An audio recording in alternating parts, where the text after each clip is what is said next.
maka semua sekatan ekonomi ke atas Sudan akan ditarik balik. Berarti kerajaan yang naik ni, kerajaan Abdullah Hamdok, tidak mempunyai pilihan.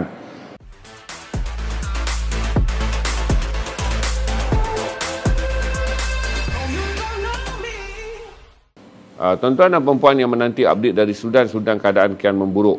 Kalau petang semalam saya sebut 3, latest malam tadi daripada Al Jazeera lebih 10. Tapi saya jangka kematian lebih banyak kerana kebanyakan hospital tidak melaporkan angka, kerana hospital juga mengalami boikot di mana doktor tidak akan turun bertugas kerana memprotes pengambil alihan dan rampasan kuasa atau kudeta tentera oleh Jeneral Abdul Fattah Burhan, atau di barat hanya dipanggil sebagai Jeneral Burhan, yang merampas kuasa dan menjatuhkan seorang pemimpin yang dianggap walaupun tidak diundi dalam pilihan raya. Abdullah Hamdok dianggap sebagai pemimpin yang dipilih oleh gerakan demonstrasi jalanan rakyat pada 11 April 2019 menjatuhkan Presiden Omar Bashir yang dianggap diktator yang memerintah selama 29 tahun. Rampasan kuasa ini menjadi kronik, tuan-tuan, kerana yang bangkit menentang tentera bukanlah penyokong parti politik tetapi adalah rakyat. Jadi kalau saudara lihat visual dan juga banyak foto-foto yang rilis, saya pun rasa bimbang kerana tentera melepas tembakan peluru hidup, rakyat tidak berundur dari jalan raya. Walaupun Sudan dianggap negara yang dapat menghindarkan diri mereka pada tahun 2012 ketika Arab Spring.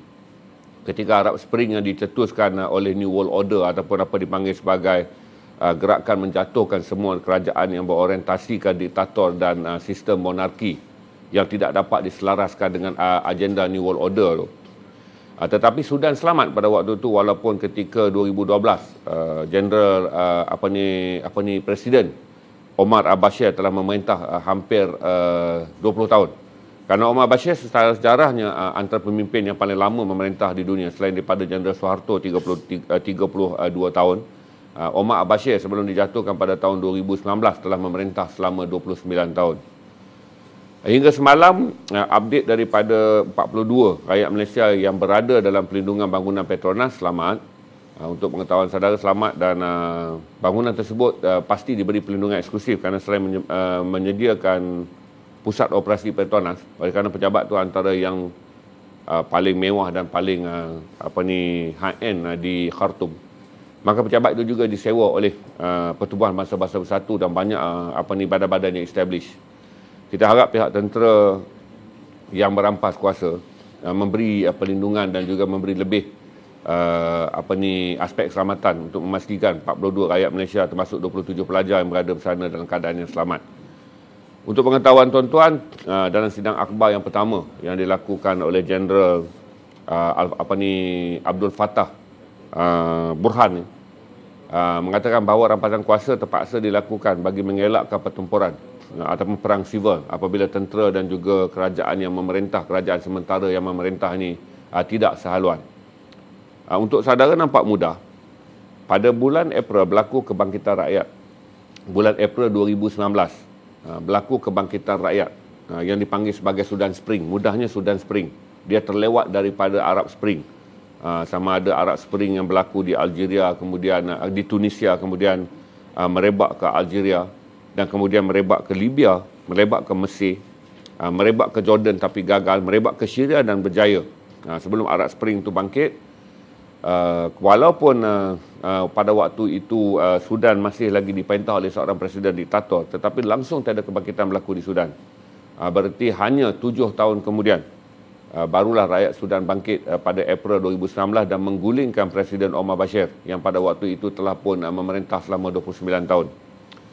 Apabila Omar Bashir dijatuhkan, maka diwujudkan satu kerajaan perpaduan tanpa pilihan raya. Berarti pemimpin-pemimpin yang bangkit dan membawa gerakan rakyat di jalanan dan menjatuhkan Presiden Omar al-Bashir yang tak lagi dapat dilindungi oleh tentera. Kerana pada April 2019 juga Jeneral Tentera membuat keputusan untuk tidak bertempur dengan rakyat kerana rakyat yang keluar untuk menjatuhkan Omar al-Bashir ini sangat ramai. Jadi oleh kerana kemiskinan, kepapaan dan juga kemersatan ekonomi, malah Sudan dipulaukan oleh masyarakat dunia kerana Omar al-Bashir telah disenaraikan sebagai seorang penjenayah perang dalam krisis pembunuhan penduduk Kristian di selatan Lubnan, di selatan Sudan.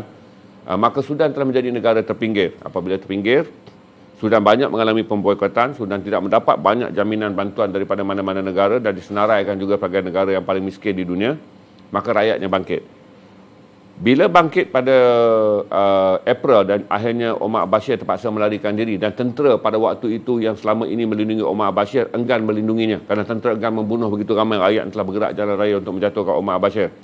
Jadi naiklah kerajaan perpaduan di mana pejuang-pejuang gerakan sivil yang menggerakkan rakyat untuk bangkit jalanan telah membentuk satu kerajaan. Dan kerajaan itulah yang melantik Abdullah Hamdok sebagai Perdana Menteri.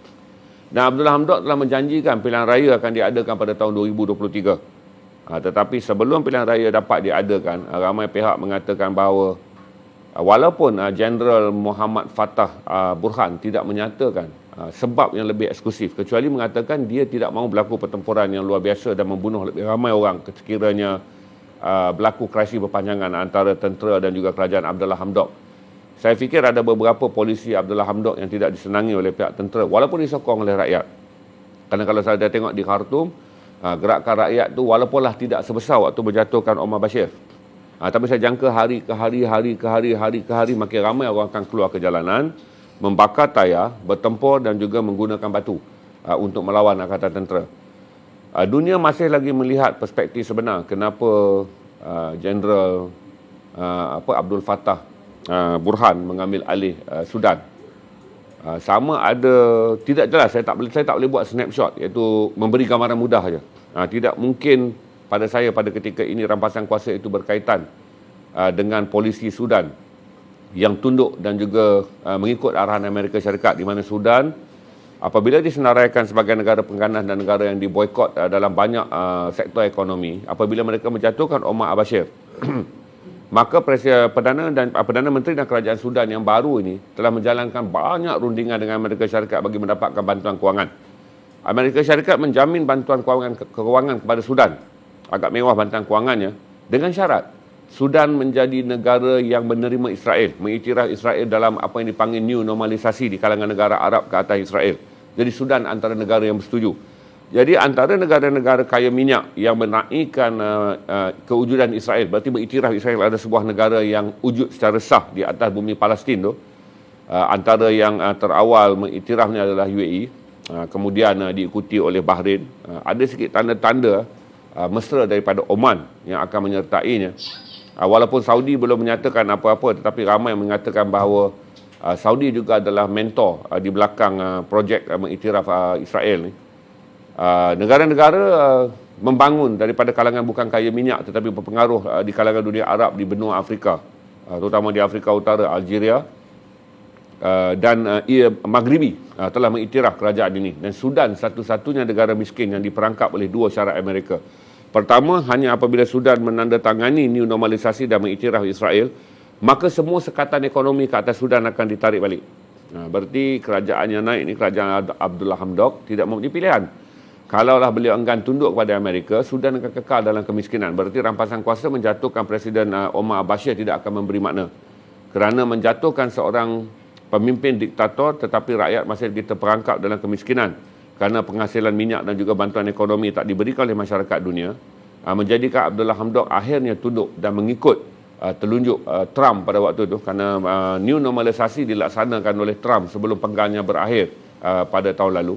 Jadi Trump agresif membuat perjanjian new normalisasi sekitar 2018 dan ditandatangani hanya beberapa bulan sebelum tamat tempoh kepresidenannya di Rumah Putih. Jadi kita tak pasti sama ada rampasan kuasa ini adalah rampasan kuasa kerana tidak bersetuju dengan pola kepimpinan Abdullah Hamdok yang pro Amerika dan mengiktiraf Israel, ataupun dasar mereka terhadap negara-negara Islam yang sebelum ini menjadi sahabat kepada Sudan tapi dilayan seperti musuh, antaranya Malaysia. Malaysia adalah negara pelabur yang banyak memindahkan teknologi penggalian minyak di Sudan kerana Sudan salah satu daripada sumber kekayaannya adalah minyak. Jadi Petronas negara yang lama melabur dan membantu pembangunan teknologi minyak, penghasilan minyak di Sudan. Tapi Abdullah Hamdok pada 3 minggu lalu telah mengumumkan semua aset dan juga harta milik Petronas di bumi Sudan dirampas. Berarti Petronas kehilangan berbilion ringgit, terutama bangunan, tanah dan juga telaga minyak yang sepatutnya dijalankan secara perkongsian bijak dengan kerajaan Sudan, dirampas oleh Perdana Menteri Abdullah Hamdok dengan mengatakan Petronas mendapatkannya dengan secara yang haram di bawah kepimpinan ketika rejim di bawah kepimpinan diktator Omar Bashir. Jadi ini konflik dia, tapi saya tak fikir kata itu tujuan, kerana rampasan kuasa di negara-negara negara-negara Afrika, di negara-negara Islam Afrika dan juga negara-negara Afrika secara umumnya. Tak kiralah di tanduk Afrika ataupun di Afrika Tengah. Rampasan kuasa di kalangan tentera dan pertempuran di kalangan parti-parti politik adalah perkara biasa. Jadi kita masih ingatlah Jeneral Hassan Mahdi dan Farah Aidid di Somalia mencetuskan perang. Ketika Somalia Barat dan Somalia Timur baru bersatu, kemudian nak rampas kuasa, perang yang bertahun-tahun memusnahkan Somalia hingga hari ini. Saya ingat lagi lah, daripada duk tengok di warta berita dan peristiwa, belum lagi Dunia Jam 10, peristiwa sekolah ni. Masih menengok berita peperangan antara dua tokoh besar, Farah Aidid dan juga Hassan Mahdi di Somalia, dan sampailah sekarang Somalia tidak pernah aman. Begitu juga krisis di Sudan ni. Kita tak fikir kata dia akan selesai dalam waktu yang terdekat, dan kita tak pasti sama ada sumber manakah yang menyokong rampasan tentera oleh Jeneral Abdul Fattah Burhan. Setakat ini tidak ada lagi kritikan ataupun tekanan besar yang kita dengar daripada kuasa-kuasa besar, kecuali ramai yang hanya menyuarakan supaya proses pemulihan demokrasi dikembalikan kepada rakyat Sudan. Walaupun tentera mengatakan bahawa rampasan kuasa ini adalah rampasan kuasa bagi menjamin tidak berlaku perang sivil secara terbuka di bumi Sudan. Yang terbaru mengenai kedudukan Abdullah Hamdok. Jadi dalam sidang akhbarnya, Jeneral Abdul Fattah Al-Burhan mengatakan bahawa Abdullah Hamdok selamat, berada di rumahnya di Khartoum, dilindungi oleh tentera, tidak dibunuh. Dan begitu juga pemimpin-pemimpin tinggi yang lain yang bersama dengan kerajaan sementara yang dibentuk selepas kejatuhan Omar Bashir ni. Berarti kita tunggulah 1 atau 2 hari lagi. Atau saya fikir selain daripada kita akan melihat krisis pertempuran dan juga krisis antara tentera dan rakyat yang mahukan demokrasi akan terus berlaku di jalanan, dan kita lihat respon masyarakat antarabangsa. Apakah tekanan ataupun apakah pengakhiran yang akan berlaku dalam krisis politik yang saya jangka akan panjang. Saya rasa tentera tidak akan berudut. Ini rampasan kedua, rampasan kuasa tentera yang kedua. Tentera telah mencobanya pada bulan September tapi gagal. Tetapi kali ini adalah kali yang kedua. Berarti saya fikir ketika tentera mula mengaturkan rampasan kuasa pada bulan lalu, mereka gagal mendapat komitmen keseluruhan tentera. Tetapi setelah sebulan banyak rancangan yang disusun, dan akhirnya kali ini saya fikir 100% tentera berada di bawah Jeneral Abdul Fattah Burhan ni, dan akhirnya kerajaan pembangunan menuju demokrasi yang ditubuhkan selepas jatuhnya Jeneral Omar Bashir ni nampaknya gagal bertahan. Itu je tuan-tuan. Sepetang kita update tentang Sudan. Tak banyak benda baru yang kita dapat lihat. Macam saya bagi tahu pada saudara juga, banyak media asing tidak berada di Khartoum sekarang, itu ibu negara Sudan, untuk membuat laporan, kerana ramai yang ramai wartawan kini berpengkalan di Nairobi, Kenya, kerana tiada jaminan keselamatan. Jadi ramai yang berada di Nairobi, Kenya.